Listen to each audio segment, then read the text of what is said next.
used to believe that a mother's love could be enough. That if you gave your whole heart, your time, your energy, and every spare cent in your savings, eventually it would be returned.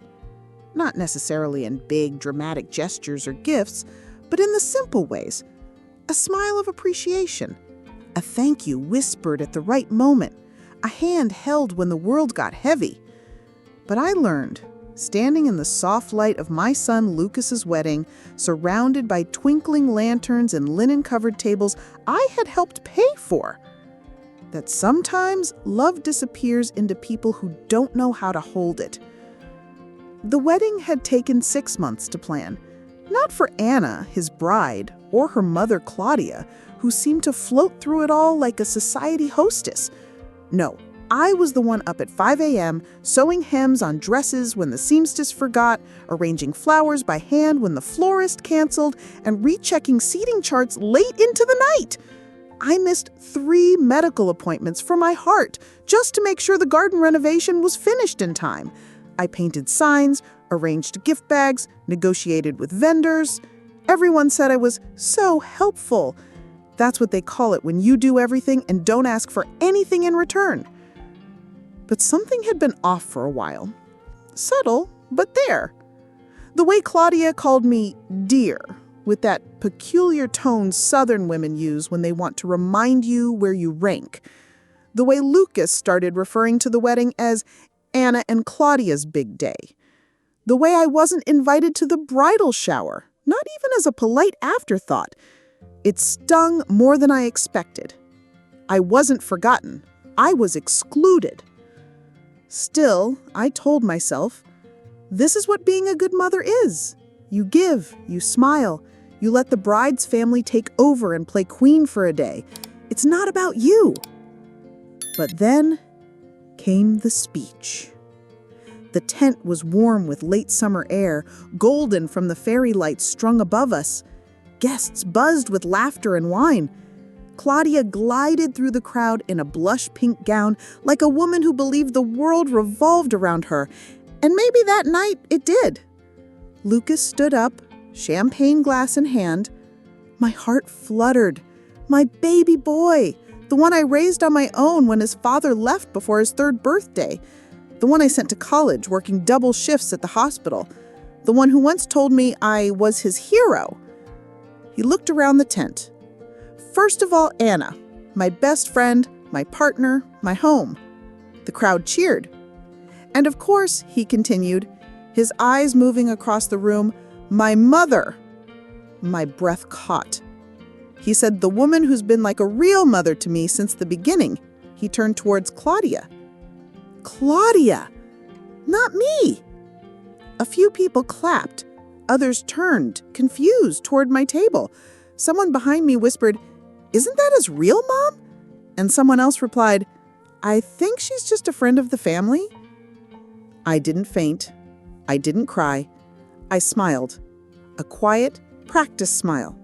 The kind you give when you're holding back a scream. I placed the cake knife I was still holding on the table, walked out of the tent, past my sister, past the gift table I had spent hours wrapping favors for, and into the dark. No one followed me.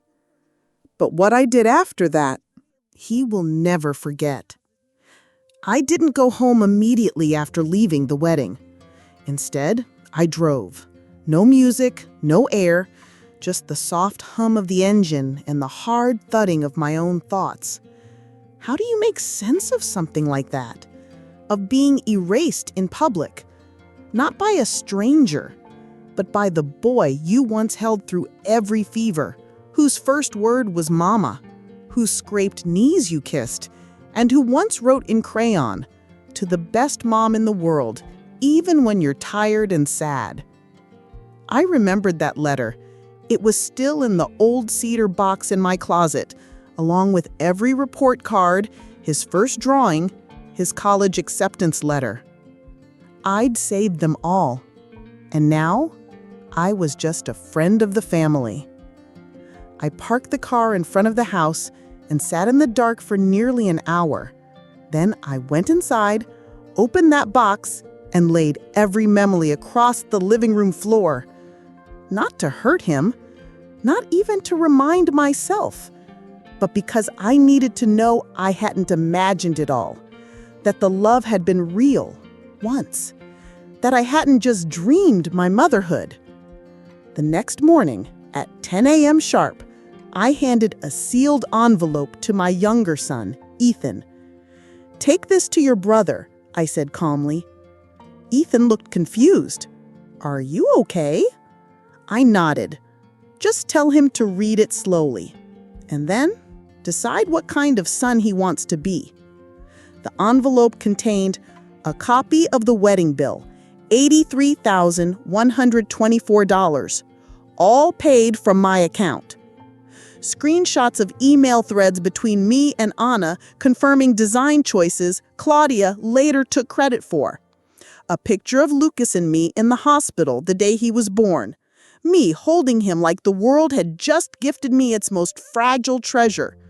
Another photo, us barefoot, dancing in the kitchen when he was 10. And one last image, me alone, standing by the cake table at his wedding. Then the note, handwritten. "You said she made you the man you are today, but the woman who carried you, fed you, paid for your wedding, and kept your name safe in her mouth through every storm, that was me. If one speech was all it took to forget that, then maybe you never really knew me. I'm not angry. I'm awake now." No threat, no guilt, just the truth. It was Saturday, early evening. The light was soft, filtering through the curtains the way it used to when Lucas would come home from college just to steal leftovers and talk about life like it wasn't flying by. I was setting the table for one, because that's what you do when the world has shown you your seat. And then the doorbell rang. I didn't expect anyone, not the neighbors, not the mailman, not even a delivery I didn't remember ordering. When I looked through the window, I saw him. Lucas. He wasn't holding flowers or wearing shame like a heavy coat. He just stood there like he didn't know what to do with his own hands, like a boy who'd climbed a tree and couldn't figure out how to get down. I opened the door quietly. He stepped in. The house smelled of rosemary and roasted chicken, comfort food, a mother's final spell. He sat on the couch where he used to fall asleep during movie nights. He looked around like he was searching for old ghosts, maybe even for the version of me that still waited. But I wasn't waiting anymore. "What do you want?" I asked. Not coldly, just directly, because this time I didn't have to pad the pain with politeness. He flinched. Just a little, but it was there.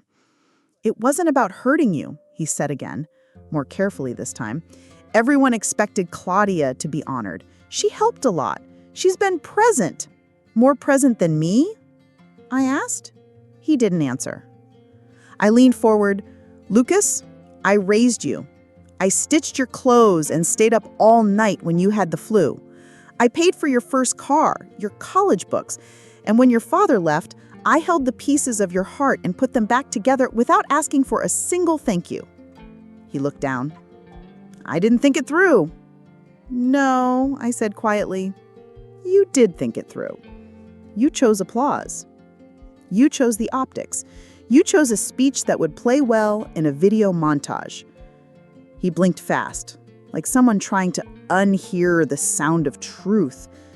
"But I'm not a prop, Lucas. I'm the story." Lucas didn't argue. He didn't cry or ask me to forgive him.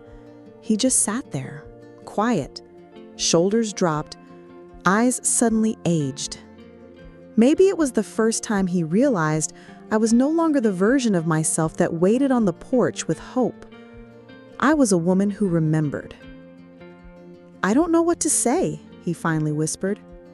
I nodded. "Then don't say anything you don't mean." We sat in silence, but it wasn't the heavy kind. It was the kind that hangs between two people when something breaks, and neither is sure whether to fix it or let it lie where it's shattered. He tried anyway. Claudia didn't mean to steal the moment. She thought it would make Anna happy. You know, present a united front." I laughed softly. "Lucas, she didn't just steal a moment. She rewrote history, and you handed her the pen."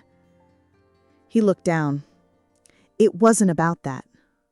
"No?" I raised an eyebrow. "Then what was it about?" He shrugged. That shrug, it wasn't defiance.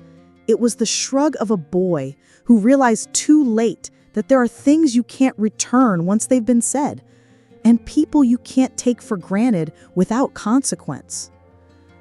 "I should go," he said after a long pause. I stood too. "You're welcome to stay for dinner," I said, not as an olive branch, but as a final test. "It's your favorite, rosemary chicken, the kind I made when you came home with your acceptance letter." He blinked. "You remember that?" he asked. "Of course I do," I said, smiling faintly. "It was the first night you made me feel like the years of sacrifice had been worth something." He hesitated at the doorway. Then, slowly, he stepped back inside. And in that moment, I didn't forgive him, but I made room for something new to begin. That night, after Lucas left, I stayed in the kitchen long after the dishes were done. The hum of the refrigerator was the only sound left, steady and unbothered by the storm of feelings inside me. I sat down at the small desk near the window, the one where I used to write him notes in his lunchbox. "You've got this," I'd scribble on napkins before big exams. "Proud of you."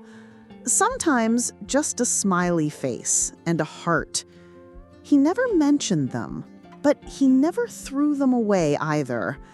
I knew that because I once found a bundle of them, folded into quarters, tucked into an old shoebox under his bed. Tonight, though, I wasn't writing encouragement. I was writing a letter I didn't know if I'd ever send. Dear Lucas, you probably don't realize this, but mothers remember everything. Every scraped knee, every sleepless night, every time you cried for someone to hold you. And I was the one who came. Not because I had to, because I chose to. I chose you every day, even when I was tired, even when I was alone.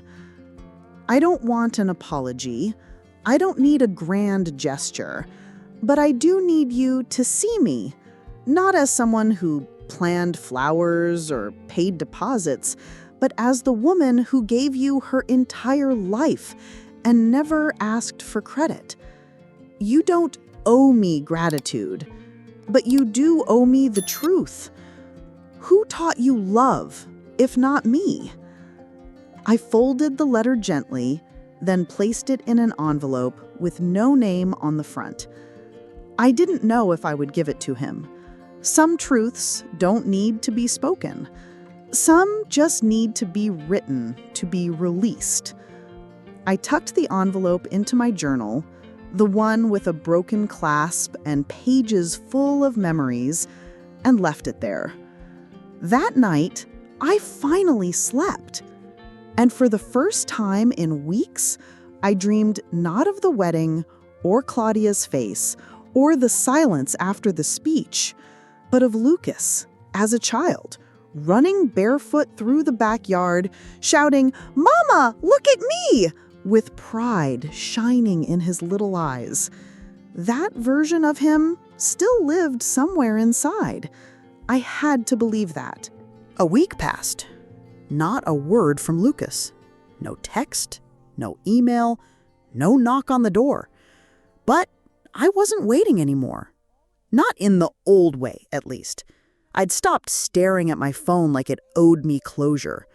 I had already lived through enough years of silence disguised as politeness. Enough emotional leftover served cold at birthdays and holidays. One afternoon, I opened the hallway closet to pull out some winter blankets. That's when I saw the storage box, faded, but still sturdy. I hadn't opened it in years. Inside were photo albums, thick, leather-bound, stitched along the spines like memory itself had been sewn together with care. The first one I pulled out had a baby blue cover. On the first page, Lucas, at 6 months old, curled up on my chest in a rocking chair. I remembered how his hair always stuck up at odd angles, how he smelled of baby powder and warmth. I remembered the weight of his body, the trust in his little fingers as they curled around mine.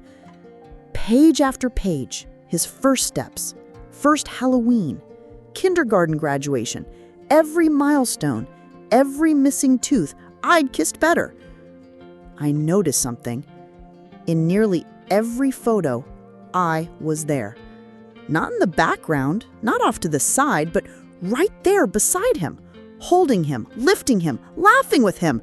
Claudia wasn't in any of these. She came much later, long after I spent sleepless nights during chickenpox outbreaks, long after I stayed up crafting volcanoes for science fairs and built cardboard castles for diorama assignments. In the wedding slideshow they played, my face wasn't shown once. But here in this album, I existed in every frame. I gathered a handful of photos, just a few. I placed them in a new frame, one with a white border and a caption that read, "The Real Story." I didn't do it to prove anything to the world. I did it for me. Because when people start rewriting history to make someone else the hero, it's easy to forget you were always the one holding the pen. That night, I placed the framed photos on the mantle. Not to remind him, to remind myself. I was not a footnote.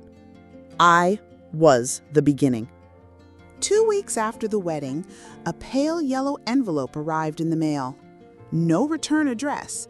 My name written in a careful, slanted hand, almost too familiar. I stood in the kitchen staring at it, teacup in one hand, the other trembling slightly. I hadn't heard from Lucas, and I wasn't sure I wanted to. But something about this envelope told me it wasn't from him. I opened it slowly. Inside was a letter, 3 pages long, handwritten. Every loop of ink felt practiced, rehearsed, but not cold.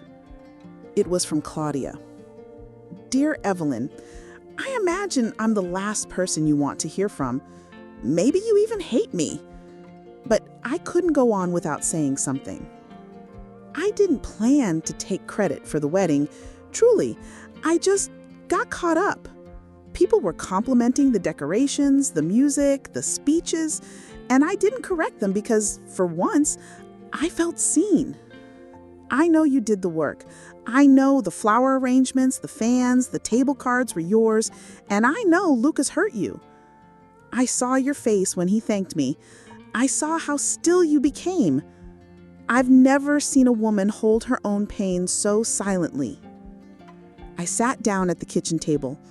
The words blurred. My hands felt like stone. I didn't come into Lucas's life until he was already a man. I married his father when Lucas was 22. I never changed his diapers. I never sat through PTA meetings or saved up for college tuition. That was you. I was the woman who walked in at the end of the movie and still got a bow when the credits rolled. And that wasn't fair to you. I pressed the letter to my chest and closed my eyes. You don't have to forgive me. I'm not writing for redemption. I'm writing because I saw something in you that day, something I'll never forget. You didn't flinch, you didn't cry. But I did, because I realized even with all eyes on me, I would never be the mother Lucas truly belonged to. You are not just the woman who raised him, you are the woman who built him, and he should have seen that. I'm sorry, Claudia. I stayed at the table long after the tea went cold. Not because I believed every word, but because for the first time in a long time, someone finally told the truth. Not a perfect truth, but one that didn't erase me. The doorbell rang 3 days later. I wasn't expecting anyone. I hadn't been answering calls, hadn't responded to texts. I wasn't in the mood to explain myself, or worse, comfort anyone else. But something told me to answer. It was Lucas. He stood on the porch in a navy hoodie and jeans, no smile, no pretense, just a tired, hollow version of the boy I'd raised. "Hey," he said, like we were meeting at a bus stop. I didn't say anything, just moved aside and let him in. He walked past me into the living room like he'd done 100 times before, though it now felt like unfamiliar territory. We sat opposite each other. The silence grew legs and sat between us. Then he took out a folded piece of paper from his jacket pocket and placed it on the coffee table. "I read the letter you sent with Ethan. And I read Claudia's letter, too." So he knew. He leaned forward, elbows on his knees, and looked down. "I don't know who I've become." His voice cracked, not in drama, but in exhaustion. "I watched that video back, the wedding. I looked at your face while I spoke, and I didn't flinch when I erased you. You didn't either. That's what scared me the most. I felt a wave of air rush from my lungs. I hadn't realized I'd been holding my breath. I didn't come here for forgiveness. I know I don't deserve it, but I wanted to ask you something." He lifted his eyes, his father's eyes. "Why didn't you say anything? At the wedding, at the dinner, any of it. Why didn't you scream or throw the knife at me or—" "Because," I interrupted gently, "I don't need to make a scene to make a statement." He blinked. I continued. "I spent years doing everything in the shadows. That's where mothers usually live. We do things for people who may never remember. We sacrifice silently. But when you made that speech, I didn't need the microphone. I already had the story."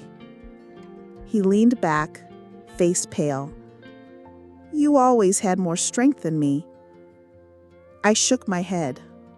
"Not more, just quieter." Then came the question I didn't expect. "Can I start over?" I hesitated. He looked so small in that moment. Not a man asking for a reset, but a boy hoping time might still be merciful.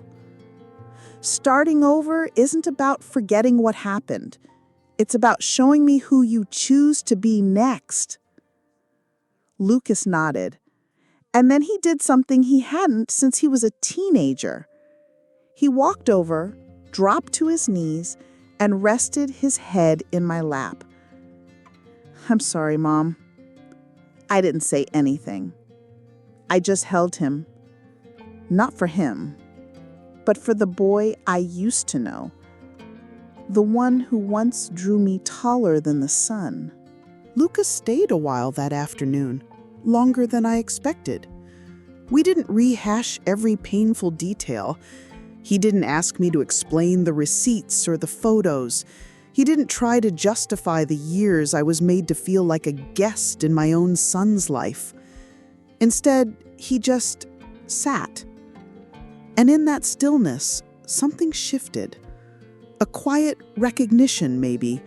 The kind that doesn't come from words, but from presence. I served us both tea. He didn't touch his cup. He was staring at the family photo wall, the one he used to roll his eyes at when he was younger. There we were, his second birthday, him in cowboy boots and frosting on his cheeks. First day of middle school, backpack too big for his frame. And then his high school graduation, the one where I stood on the sidelines, out of frame, holding a bouquet I bought myself. Lucas turned to me. "Claudia wants to talk," he said. I nodded slowly. "She says she didn't mean to take the spotlight, that she thought it would mean more coming from me." "It did," I said. my voice flat. He winced. I know that now. But I didn't want apologies on her behalf. I wasn't going to collect secondhand regrets from a woman who called me dear like I was the help. I said she can talk to me when she's ready.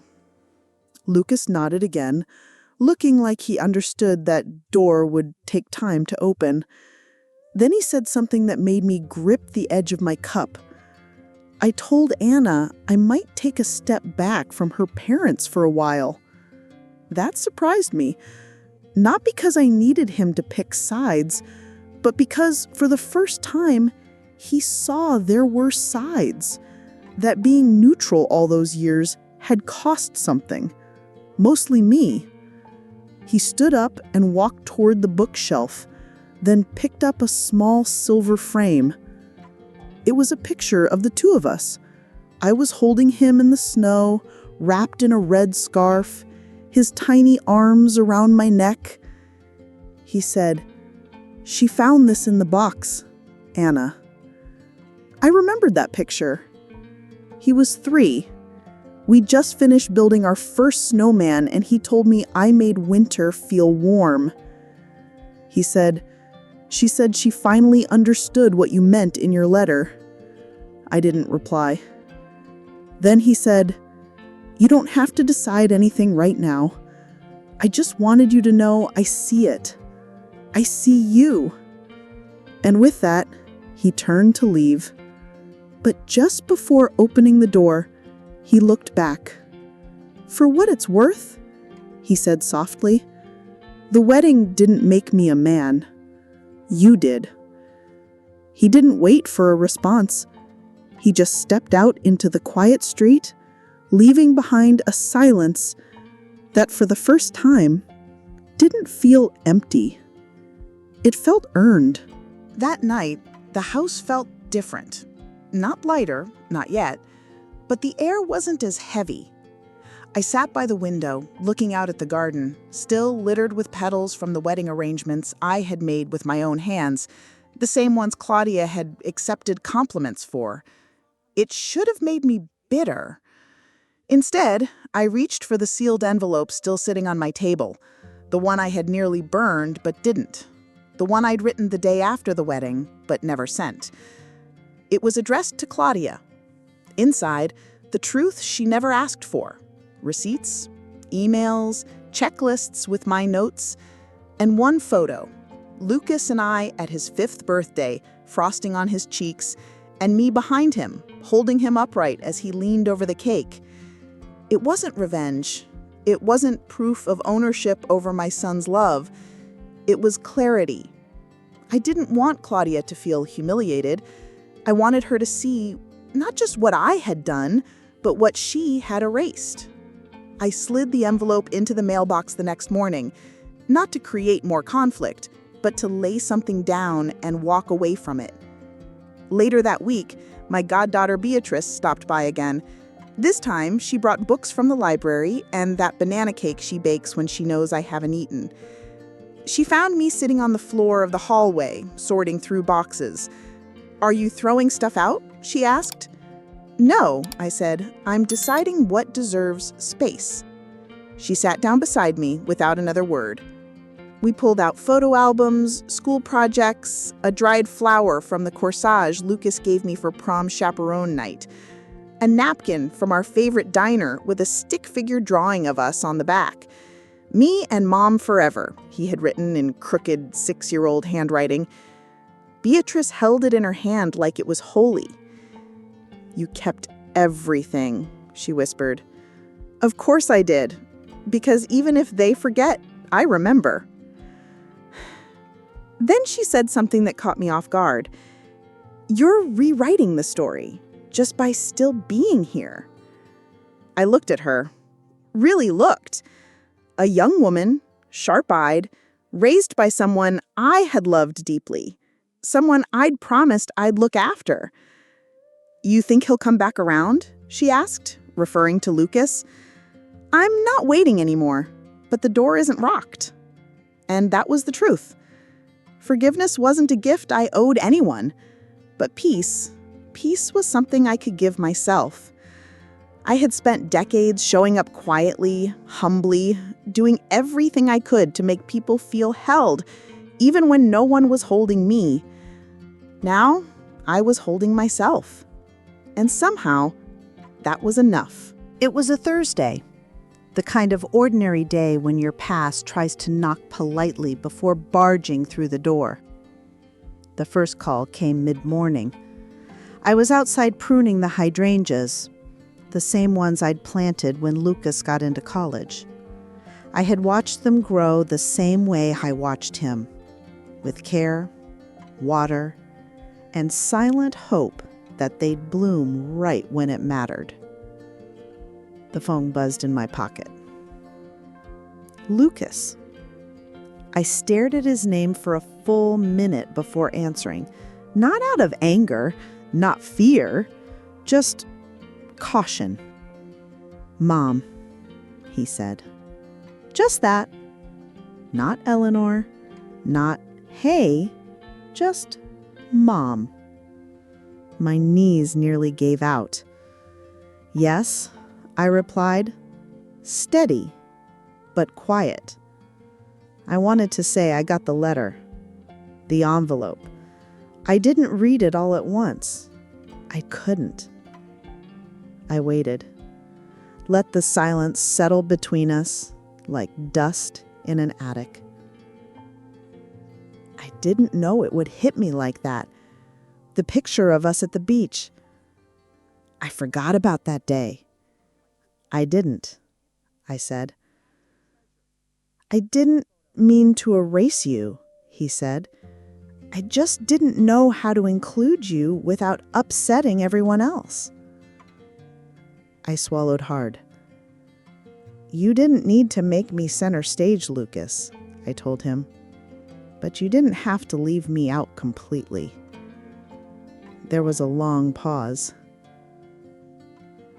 "I know," he finally said. "I know now." He asked if we could meet. I said I'd think about it. Not because I didn't want to, but because I had learned the power of not saying yes immediately to people who only remembered your worth when guilt caught up with them. The second call came that evening. This one was unexpected. Claudia. For a second, I thought maybe Lucas had put her up to it. But when I answered, I heard something I hadn't before in her voice. Shame. I read it. Everything. I waited. I don't have an excuse, only that I thought I was protecting Anna, giving her a clean slate, a new mother-in-law who wouldn't overshadow her. I almost laughed. "Overshadow?" I said softly. "I never wanted a spotlight, just a seat, even in the back." She exhaled shakily. "I didn't know how invisible you'd already been made," she admitted. "I never asked." "No, you didn't." Silence again. "If you ever want to come over for tea or to talk, I'd like that. If not, I understand." She hung up before I could reply. I stood in my kitchen for a long time, the scent of mint tea rising around me. People don't always come back with the apologies we deserve. Sometimes they come back with the awkward starts of healing. And it's up to us to decide what to do with that. 2 days later, a knock came at the door. Not a call, not a text, a knock, like someone coming to see me, not just speak to me. I opened it, and there she stood, Anna. Hair pulled back in a low bun, no makeup. Not the glowing bride I'd seen at the wedding, but the woman beneath the veil. "May I come in?" she asked quietly. I stepped aside and motioned her in. She sat on the edge of the armchair, like a student in the principal's office, nervous, but not defensive. "I'm not here to justify anything," she began, "only to say that I watched the wedding video, all of it, and I saw you." I said nothing. I saw how still you stood, how alone you were by the cake, how no one looked at you when Lucas made his speech. I saw it all, and it made me sick to my stomach. Still, I stayed quiet. I had learned that silence sometimes speaks louder than forgiveness. I knew Claudia was over-involved. She continued, her voice trembling. But I let her be. She was easy. She wanted the spotlight, and I thought, let her take it. But I see now, she didn't just take credit. She erased you.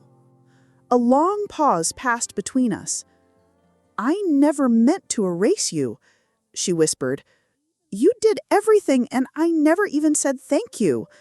That word, thank you, it hit harder than the speech had, because I didn't realize how much I had longed to hear it until it finally landed, softly, in my living room. "I don't know how to undo what was done," Anna said, "but I'd like to start with this." She reached into her bag and handed me a small white envelope. I opened it. Inside was a handwritten note. "To the woman who made our wedding day even possible. I'm sorry I forgot the most important guest." And below that, a second note, this one on official-looking stationery. It was an invitation. A second dinner, just us. Me, Anna, Lucas, and Ethan. No speeches, no stage, just a table and truth. My eyes burned, but I didn't cry. I simply nodded, because that's what strength looks like. Not revenge, not silence, not dramatic exits, but dignity. That rare, sacred thing that grows even in the soil of humiliation. Anna stood, uncertain. "I'll be there," I said. Her shoulders dropped, relieved. "Thank you," she whispered. "Not just for this, but for everything." And when the door closed behind her, I finally let the tears fall. Not from sadness, but from being seen. At last. The evening of the second dinner arrived with no fanfare. No decorations, no catered dessert table or champagne fountain. Just a long oak dining table in Anna and Lucas's home, set with mismatched plates and candles that flickered with the kind of nervous warmth I hadn't felt in years. I arrived 10 minutes early, not because I was eager, but because my whole life I'd been early. For field trips, for school pickups, for Lucas's doctor's appointments when he was sick and small and scared. Old habits, it seems, don't die, even when the reasons behind them shift. Anna opened the door herself. She wore jeans and a sweater, no makeup. Her eyes were soft with effort, real effort. Lucas stood behind her. He looked small. Not physically, but something in his posture had changed, as if the weight of his own choices had finally found a place to rest, on his shoulders. "Come in, Mom," he said. Not mother, not you, just Mom. It was the first time in years that the word didn't feel like a formality. Inside, the table was set simply. Grilled salmon, green beans, bread still warm from the oven, the kind of meal I used to make when Lucas came home from college. I noticed that. Noel didn't say much at first. He poured wine, offered bread, and kept glancing at the envelope that sat beside my plate, the one I hadn't touched yet. "We wanted to talk," Anna began, "but mostly we wanted to listen." I looked at her, then at Lucas, who looked down at his plate. "Say it," I said quietly. He blinked. "Say what?" he asked, but he already knew. "What you came to say." There was a silence. Then Lucas inhaled and spoke. "I was wrong. Not loud, not dramatic, just honest. I was wrong at the wedding. I was wrong 2 months before that. I've been wrong for a long time." Anna placed her hand gently on his. "I let you disappear," he continued. "Not just that day, but in my story. I rewrote my life without you in it, and I did it publicly, in front of people who should have stood for you." A long breath escaped me, because somewhere in that house, I expected excuses, rationalizations, even guilt masquerading as kindness. But I didn't expect the truth. "I don't deserve your forgiveness," he added. I met his gaze, and I saw, for the first time in years, my son, the one who once ran to me after nightmares, the one who couldn't sleep unless I kissed his forehead just right. "I'm not here to decide what you deserve," I said softly. "I'm here because, despite everything, I wanted to see if you could remember who I am." He lowered his head. "You're the woman who made me," he whispered, and for the first time in my life, I believed him. We ate dinner slowly. No one rushed. Ethan joined us later with dessert, store-bought pie, but somehow sweeter than anything I'd tasted in weeks. As the night wore on, laughter returned in soft waves, and I realized something. I hadn't been waiting for an apology. I'd been waiting for recognition, not just as a mother, but as a person. When I left that night, Lucas walked me to my car. "Thank you for coming," he said. "You're welcome," I replied. "And Mom?" he added, voice hesitant. "Yes? Next time, would you bring your banana bread? Anna's never had it." I smiled. "I'll bring 2. Then I drove home, quiet, calm, whole. That night, I couldn't sleep.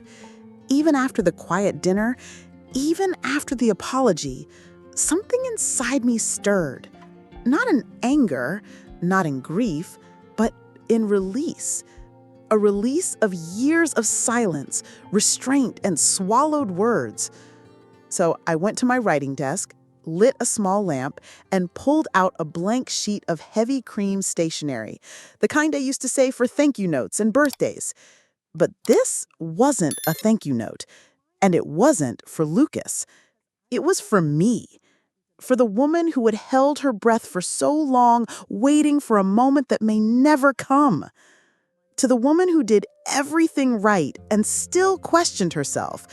To the mother who showed up early, stayed late, paid the bill, and never asked for credit. To the woman who was called too emotional, too much, or just here to help. I see you. You are not invisible. You are not disposable. You are not defined by someone else's inability to name your worth out loud. You are the backbone of your story, not the footnote in someone else's. When I finished writing, I didn't fold the letter. I left it open on the desk, like a mirror. I stared at those words, knowing they may never be mailed, never be spoken. But that didn't matter. The letter was never meant for someone else's eyes. It was a reminder for mine. I lit a candle, let it burn low. I made a cup of tea, Earl Grey, strong, just the way I liked it. I didn't cry. I didn't ache. I exhaled. For the first time in weeks, months, maybe even years, I felt like I had stepped out from behind the curtain of someone else's stage. Like I had reclaimed my place, not just at the table, but in my own life. The wedding was over. The drama was fading. The silence in the house no longer rang hollow. It sounded peaceful. And the best part? I didn't need applause. I didn't need validation. Because I finally saw myself clearly, fully, and without apology. Spring turned to summer, and life slowly settled into its own rhythm. The garden began to bloom again, the hydrangeas I had planted years ago erupting in soft blues and purples, a reminder that even in silence, life returns. Lucas didn't visit again. There were no long letters, no follow-up conversations, no dramatic gestures, Just space. And strangely, I didn't miss the noise. Because the truth is, when someone finally shows you who they are, you stop waiting for the version you hoped they'd become. But the universe has its own way of circling back. One Sunday afternoon, I opened the mailbox and found a thick envelope. No return address, just my name, handwritten in Lucas's unmistakable print. My hands trembled, not with fear, but with something deeper. I walked inside, sat at the kitchen table, and opened it. Inside was a single photo. Lucas, age 4, in his Superman pajamas, sitting on my lap, both of us laughing, messy hair and all. Taped to the back was a short note. I remember this day. You made me laugh so hard I spilled my juice on the couch. You didn't yell. You just pulled me close and said, "Nothing matters more than this moment." I forgot that, but I remember now. No apology, no excuses, just remembrance. And sometimes that's enough. I framed the photo and placed it beside my favorite one. The two of us building a snowman in the front yard when he was 9. He's holding the scarf, and I'm laughing at how crooked the snowman's head is. We didn't need perfection back then, just presence. That became my legacy. Not the wedding, not the speeches, not the silence that followed, but the moments that mattered. The quiet kind of love that doesn't demand attention, but builds a life, one invisible gesture at a time. Now, when young women come to my home, daughters of friends, nieces, former students, they sit with me on the porch and ask, "How do you stay so strong?" And I smile, hand them a cup of tea, and say, "Strength isn't loud. It's knowing who you are, even when the world forgets." And just like that, my story, the one they tried to rewrite, stayed mine. Not because I fought for it, but because I lived it, fully, quietly, unforgettably. Here's a powerful call to action in English, tailored for this emotional story and your storytelling channel. What would you have done if you were in her place? Share your thoughts in the comments. If this story touched your heart, don't forget to subscribe for more real, raw, unforgettable journeys. Hit the like button to support true storytelling and turn on notifications so you never miss a moment. And if you've lived through something similar, we're listening. Tell your story below.